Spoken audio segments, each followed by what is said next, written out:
अजित चतुर्वेदी ने उसका एजुकेशन अपने गांव से किया था, जो देहरादून के नज़दीक था। उसका गांव पहाड़ी इलाकों में था, जहां बहुत सारे पेड़ और जंगल थे। अजित को अपने हरे भरे इलाके से बहुत लगाव था। अजित ने उसकी engineering IIT Mumbai chemical branch से की थी। इंजीनियरिंग के बाद उसने दिल्ली शहर में जॉब करना शुरू किया।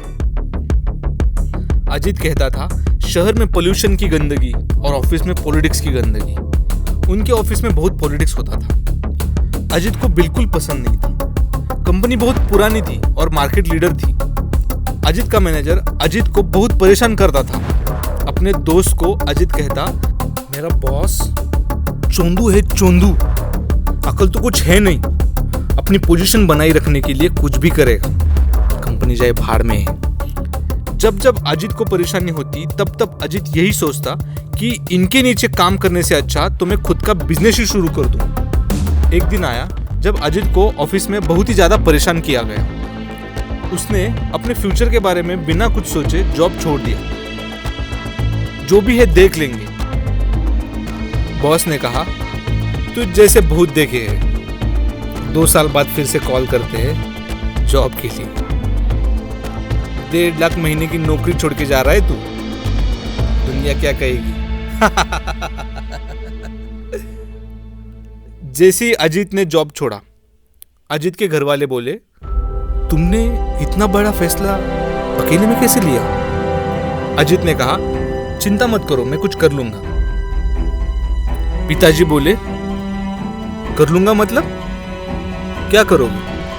घर के खर्चे हैं, फ्लैट लेना है, कैसे करेंगे सब कुछ? तुम्हारी पढ़ाई पे इतना खर्चा किया किस लिए? ताकि तुम घर की जिम्मेदारी उठा सको। लेकिन तुमने तो अपने हाथ निकाल लिए, हमारा घात किया तुमने। इंजीनियर बना के कोई फायदा नहीं, एक घातक इंजीनियर हो तुम।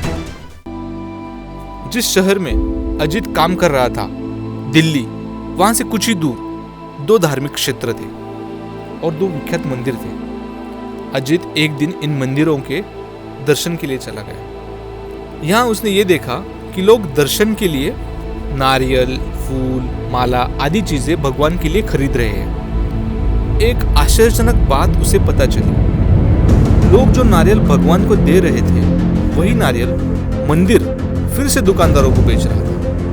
बहुत सारे लोग ये कहेंगे कि ये तो भ्रष्टाचार है, लेकिन अजित खुश था, क्योंकि इससे प्राकृतिक संपदा यानी नेचुरल रिसोर्सेज पे कम दबाव आ रहा था। लेकिन एक बात अजित को चिंताजनक लगी कि फूल और फूलों की माला, इसका तो ढेर लग रहा है। अजित ने सोचा, जैसे नारियल रिसाइकल हो रहा है, क्या हम इसे रिसाइकल कर सकते हैं क्या? अजित एक केमिकल इंजीनियर था। घर जाकर वो अपने पेन और पेपर लेकर कुछ खड़बड़ करने लगा और आइडिया मंथन शुरू किया।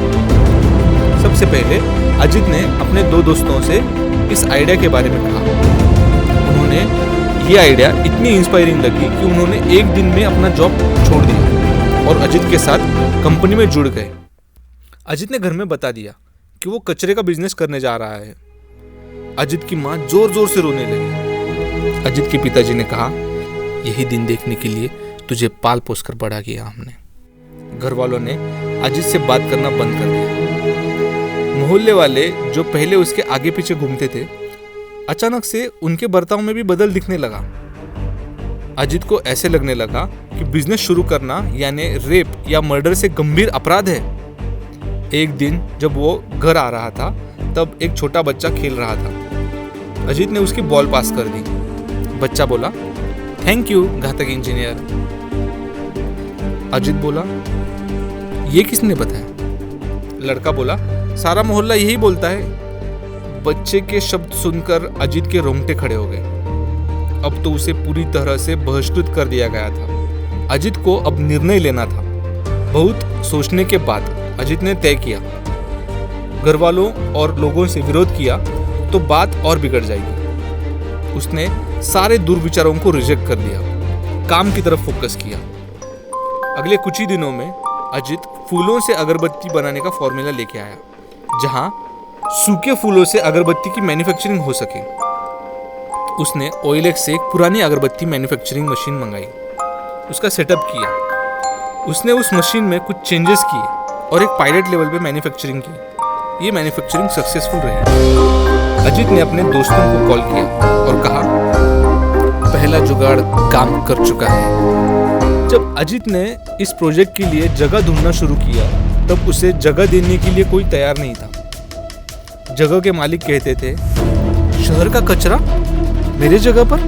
ना बाबा ना, तुम कहीं और जगह ढूंढो। एक इंसान इन्हें जगह देने पे राजी हो गया, लेकिन आसपास के लोगों ने मीटिंग लेना शुरू किया। इस कंपनी के प्रोजेक्ट में मोर्चा निकालना शुरू किया।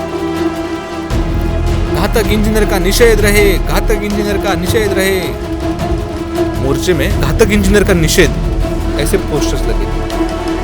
स्थानिक नगर सेवक को तकरार की। अजित को मीटिंग को बुलाया गया और उससे पूछा गया कि यहाँ कचरा और उससे दुर्गंध से रोगराई तो नहीं फैलेगी यहाँ पे। अजित ने कहा, दुनिया में दो प्रकार के लोग हैं, एक जो परिवर्तन का विरोध करते हैं और दो जो युग के अनुसार बदलाव लाकर एक बेहतर भविष्य बनाते हैं। फिलहाल कोई बहस नहीं, कंपनी का सेटअप शहर के बाहर होगा। अजित के दोस्तों ने कहा, अब क्या होगा अजित? अजित ने कहा, दुनिया की रीत है, जब तक चमत्कार नहीं तब तक नमस्कार नहीं। अजित इस सोच में था कि अगर शहर से बाहर जाऊं तो लॉजिस्टिक्स कॉस्ट बढ़ जाएगी और प्रॉफिट मार्जिन बहुत थोड़ा रहेगा, बिजनेस चलाना बहुत रिस्की होगा। अजित के दोस्तों ने कहा, अजित छोड़ना, क्यों इस प्रॉब्लम में पड़ना है? अजित ने कहा, देश की सबसे अच्छी एजुकेशन लेके देश के लिए कुछ करना हमारा कर्तव्य है। अजित ने इस प्रॉब्लम को अपनी IIT फेसबुक कम्युनिटी ग्रुप में डाला। वहां उसके सीनियर्स ने कहा कि ऐसे प्रोजेक्ट्स के लिए सेंट्रल गवर्नमेंट ने स्पेशल स्कीम्स लॉन्च किए हैं, जहां इन कंपनीज को नगर पालिका से मुफ्त जमीन मिलती है, सब्सिडाइज रेट में बिजली और पानी भी मिलता है। लक बाय चांस शहर के डिप्टी कमिश्नर भी IIT ग्रुप में थे। उन्होंने अजित को पर्सनल मैसेज किया और मीटिंग रखी। अजित को नगर पालिका के हेल्थ डिपार्टमेंट से सारी जानकारी उपलब्ध करवा दी। शहर के बाहर एक प्लॉट मिला जिसका कोई किराया नहीं था। अजित के प्रोजेक्ट को इस स्कीम में मुफ्त बिजली और पानी भी मिला। फूलों के कचरे का ट्रक कंपनी के शेड्यूल अनुसार पालिका की तरफ से पहुंचा दिया जाता था। अजित के दोस्तों ने कहा, ये कैसे किया अजित तूने? अजित ने कहा, विपत्ति आए तो समझ लेना संधि निर्माण का अवसर है, बस सोचना है कैसे। उन तीनों की कंपनी शुरू हुई। उन्होंने इस प्रोजेक्ट का अगले 1 वर्ष तक का पड़ाव बनाया। आज इन मंदिरों के सारे फूल एक दिन आड़ 400 टन कचरा उपयोग में लाया जा रहा है। आज उनके कंपनी को राज्य और केंद्र सरकार की तरफ से अनेक सब्सिडीज और स्कीम्स का फायदा मिल रहा है। इस बिजनेस का सबसे बड़ा प्रॉब्लम था लेबर हमेशा छोड़ के जाता था। अजित ने अपने स्टाफ के सेफ्टी स्टैंडर्ड्स बढ़ाए। नॉन कट ग्लोव्स, नी लेंथ शूज, कैप्स, एप्रॉन्स और मास्क। उसने सारे लेबर के इंश्योरेंस निकाले, उनको बाहर से ज्यादा तनख्वाह दी और कई सारे हेल्थ स्कीम्स भी दी। अजित ने और उसके दोस्तों ने ये प्रोसेस ज़्यादा से ज़्यादा ऑटोमेट यानी स्वयंचलित कैसे बनाया जा सकता है, इसके ऊपर फोकस किया, जहां कम से कम लोग और मैन पावर लगे। अजित और उनकी टीम लगातार यह प्रयास कर रही है कि नए प्रोडक्ट कैसे बनाए जा सकते हैं, इस प्रोसेस को कुशल, तेज और प्रॉफिटेबल कैसे बनाया जा सकता है। आज अजित ने भारत के सारे धार्मिक स्थलों पर अपने प्रोजेक्ट शुरू करने का सोच रखा है। वो इन सारे जगहों पर अपने प्रोजेक्ट शुरू करने वाला है। सबसे महत्वपूर्ण बात यह है कि इन सारे कामों के लिए उन्होंने कहीं से भी लोन या किसी भी इन्वेस्टर से पैसे नहीं लिए। आज इस कंपनी के 2 किलोमीटर के रेंज में सुगंध ही सुगंध फैला हुआ है। अजित को अनेक संस्थाओं से, सरकार से और कम्युनिटी से पुरस्कृत किया गया। आज भी उसकी पहचान घातक इंजीनियर नाम से ही है। आज अजित के माता पिता भी इन कार्यक्रमों में मौजूद रहते हैं। कहते हैं, हमारे बेटे पे हमें अभिमान है। रिश्तेदार और मोहल्ले वाले कहते हैं, हमें पहले से पता था ये लड़का कुछ अलग है, कुछ कर दिखाएगा। और अजित सिर्फ एक स्मित हास्य देता। तो ये थी आज की कहानी। हे कल के बिजनेस टाइकॉन, अजित ने कचरे का बिजनेस क्यों किया? जॉब से परेशान या सामाजिक बदलाव? अगले 30 सेकंड आपके अंदर के घातक इंजीनियर के लिए।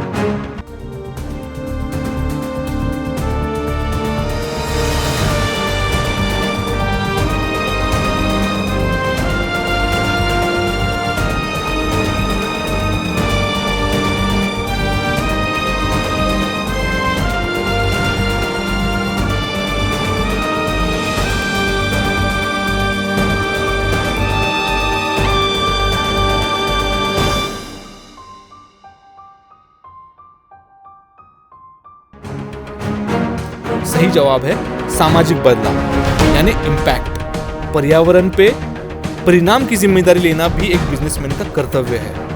अगर पर्यावरण से कुछ लेते हो तो उसे फिर से देना भी होगा।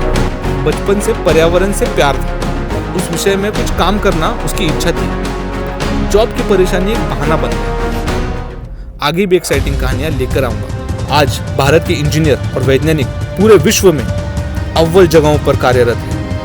अगर उनमें से एक भी घातक इंजीनियर बन के सामाजिक परिवर्तन लाता है तो मेरे वीडियो का पर्पस पूरा हुआ। स्टार्टअप कहानियां शेयर करो, फिर से सुनहरा भारत बनाओ।